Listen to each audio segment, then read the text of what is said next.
देखिए, हम एक बात बताएं, ये उनका मामला है, हाँ, उनका निजी मामला हो सकता है उनके दल का। अभी हम ये तो नहीं हम लोग बता सकते हैं कि कौन छोड़ेगा कौन नहीं छोड़ेगा। परंतु इंडिया गठबंधन का दरवाज़ा खुला हुआ है वैसे लोगों के लिए, चाहे वो चिराग पासवान जी हो, चाहे उपेंद्र कुशवाहा जी हो। क्योंकि मुझे तो ऐसा लगता है कि उपेंद्र कुशवाहा जी निश्चित रूप से वहाँ जाने के बाद अपने आप को अपमानित महसूस कर रहे हैं। नहीं तो उपेंद्र और उनकी तो बात छोड़िए, जीतन राम मांझी जी आदरणीय हमारे पूर्व मुख्यमंत्री रहे हैं, इतने वरिष्ठ नेता हैं। उनको जो सम्मान हम लोग दे सकते थे, क्या वहाँ वो सम्मान मिल रहा है? उनके क्षेत्र में आदरणीय प्रधानमंत्री जी गए थे, औरंगाबाद वही मगध का क्षेत्र है, पूरे मगध को वहाँ से संबोधित किया उन्होंने। औरंगाबाद गए हुए थे, बगल के क्षेत्र में गए हुए थे, बेगूसराय, मोतिहारी आए, बेतिया आए प्रधानमंत्री जी। कहीं बुलाया गया इन दोनों नेताओं को, इन तीनों नेताओं को अगर कहिए तो? चिराग जी भी तो अभी संसद के सदस्य भी हैं, सांसद हैं। तो इस तरह का अपमान वहीं हो सकता है, अहंकार में जी रहे हैं एनडीए गठबंधन के लोग। हाँ, और साथ में एक और एडिशन हो गया, अभी जो हम लोग के माननीय मुख्यमंत्री जी उनके साथ शामिल हो गए, उनका भी अहंकार कम नहीं है। अभी तो उनको भी शौक लगेगा, आप देखिएगा, जो 17-17 कर रहे हैं ना, हैं 12 पर आ जाएंगे और तब उनको पता चलेगा।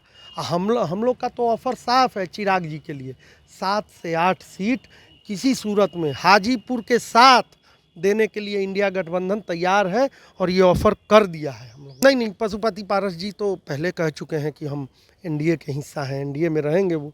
हम लोग चिराग जी के लिए, भाई भविष्य के नेता चिराग है, पशुपति पारस नहीं है भविष्य के नेता, समझे ना? उससे क्या है, वो केंद्र की राजनीति कर रहे हैं, ये राज्य की राजनीति कर रहे हैं, ये फ़र्क भी तो देखिए। एक नेता केंद्र में दहाड़ेगा राहुल जी के साथ, और एक नेता यहाँ राज्य की कमान संभालेगा। निश्चित रूप से पूरा खुला हुआ है एकदम, और दोनों बाहें फैला के उनका हम लोग इंतज़ार कर रहे हैं। अगर उनको संतुष्टि मिल भी नहीं सकती है, और अकेले लड़ने का कोई फ़ायदा भी नहीं है, आप समझ रहे हैं।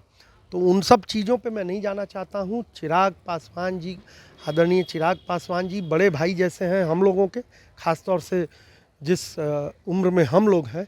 मेरा तो एकदम विशेष आग्रह होगा कि जो सम्मान आपको यहाँ इंडिया गठबंधन में मिल सकता है, वो सम्मान वहाँ एनडीए में कभी नहीं मिल सकता है।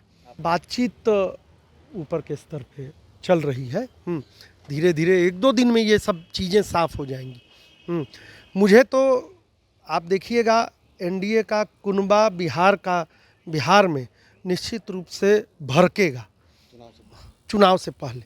ये सीट गठबंधन का जो सीट बंटवारे का चल रहा है, उसमें देखिएगा भड़केगा, और ये ऐसा भड़केगा, ऐसा धुरधुराएगा, ऐसा गिरेगा कि फिर कभी जुड़ नहीं। देखिए, 40 सीट जीतने का दावा तो अब वो जाने, ये तो उनके लिए है।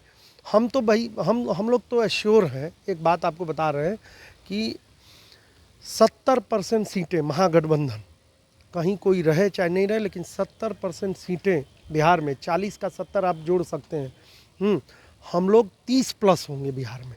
ये आपको जैसे लड़ें, जिस परिस्थिति में अभी हैं महागठबंधन में, राजद, कांग्रेस, माले, सीपीआई, सीपीएम, हम मिल के बहुत मजबूती से जो चुनावी समीकरण है, जो अंक गणित है, जो समीकरण है हम लोगों का, उसके तहत 70% सीटें हम निश्चित रूप से, ये हमने टारगेट बनाया है। एक और बात आपको बहुत स्पेसिफिकली बता देता हूँ, इंडिया गठबंधन ने 30+ का टारगेट बना लिया है। एक आप आगे आने वाले समय में 2-3 दिनों में, ये एमएलसी चुनाव का जब नॉमिनेशन हो जाएगा, तो उसके बाद एक साझा प्रेस कॉन्फ्रेंस होगी इंडिया गठबंधन के लीडर्स की, जो संयोजक हैं यहाँ बिहार का मामला जो लोग देख रहे हैं, बिहार के लिए और अन्य राज्यों के लिए भी इसी तरह से हम एक टारगेट सेट कर रहे हैं। 30+ जो है वो अभी मेरी जानकारी में जो है 30+ का टारगेट यहाँ हमने सेट किया हुआ है।